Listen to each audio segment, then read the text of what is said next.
আব্বা 500 টাকা লাগবে, 500 টাকা দাও। কি রে গাদা, 500 টাকা দিয়ে কি করবি?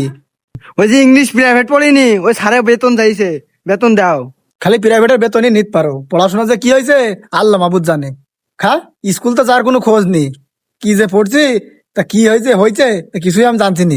এ রাজু, বুঝে এত টাকা দিয়ে প্রাইভেট পড়ায়, ও কি শিখলো?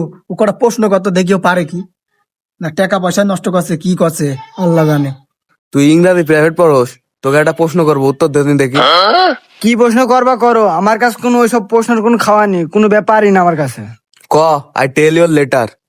আমি তোমাকে পরে বলবো। এই তুই পরে বলবি মানে? এ রাজু, ও কার একবার প্রশ্ন করে দেখতো আরেকটা, ও পারে কি? এ ক, আই ডোন্ট নো এর মানে কি?